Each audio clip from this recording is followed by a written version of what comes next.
UP में सपा अध्यक्ष अखिलेश यादव की चिंता बढ़ती नजर आ रही है। एआईएमएम के अध्यक्ष असदुद्दीन ओवैसी ने महाराष्ट्र और बिहार में सपा के वोट बैंक में सेंध लगा दी है। यूपी में मुस्लिम आबादी निर्णायक है, तो वहीं सपा सांसदों के साथ बैठक कर रणनीति बना रही है। अब देखना होगा कि बीजेपी और एआईएमआईएम के बीच सपा कैसे टिकती है। देखिए रिपोर्ट। सियासत में हार से भी एक बेहद दर्दनाक डर होता है, और वो डर होता है अपनी बनी बनाई सियासी जमीन को खोने का।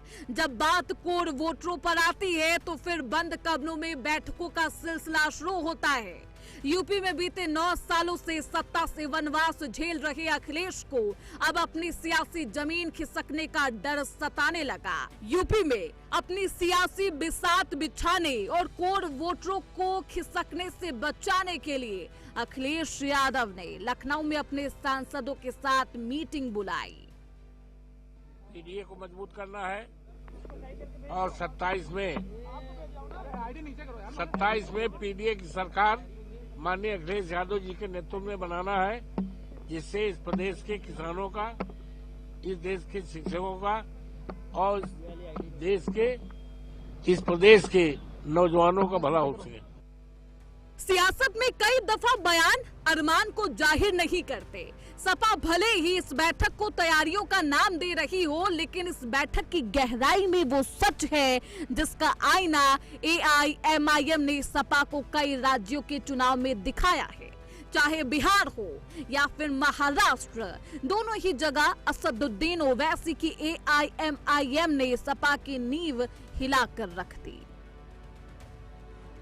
महाराष्ट्र के निकाय चुनावों में भी सपा को झटका लगा। ओवैसी की पार्टी ने सपा के वोट बैंक में सेंधमारी की। मुंबई के मुस्लिम बहुल इलाके में एआईएमआईएम ने सपा को ध्वस्त किया। मुस्लिम बहुल इलाके में सपा का वर्चस्व हुआ करता था। 29 नगर निगमों में और नगर पालिका में ओवैसी ने 125 सीटें जीती। समाजवादी पार्टी 2 सीटों पर ही जीत दर्ज कर पाई। एआईएमआईएम ने बिहार के सीमांचल के 5 सीटों पर जीत दर्ज की थी। दरअसल मुसलमान और यादव सपा की कोर वोटर माने जाते हैं। बिहार में भले ही समाजवादी पार्टी ने चुनावी संग्राम में हुंकार नहीं भरी हो, लेकिन सपा की समर्थन वाली आरजेडी को मुस्लिम बहुल सीमांचल में करारी शिकस्त मिली।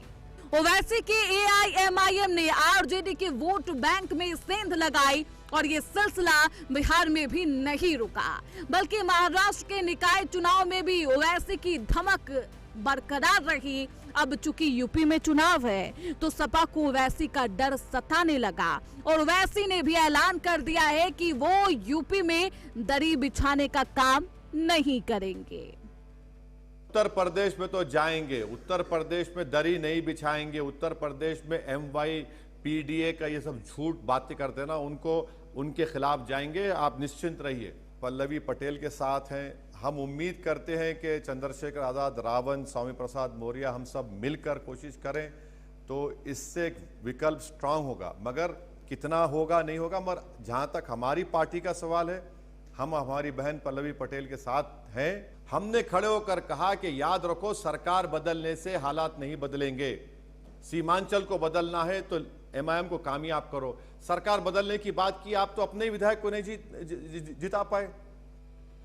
ओवैसी के सपा के खिलाफ ये खुली बगावत अखिलेश यादव के लिए चिंता का सबब बनी हुई है। दरअसल यूपी में कई ऐसे जिले हैं जहां पर मुस्लिम आबादी 30 से 50% है, और ये आबादी किसी भी दल के लिए निर्णायक भूमिका निभाती है। सपा खुद को मुस्लिम वोटों का अलमबरदार मानती है। ऐसे में यूपी की सियासत में अगर ओवैसी का दखल बढ़ता है तो इसका सबसे ज्यादा नुकसान सपा को ही होगा। बिहार के बाद महाराष्ट्र में ओवैसी ने बढ़त हासिल की। एआईएमआईएम ने इस जीत से सपा की बेचैनी बढ़ा दी है।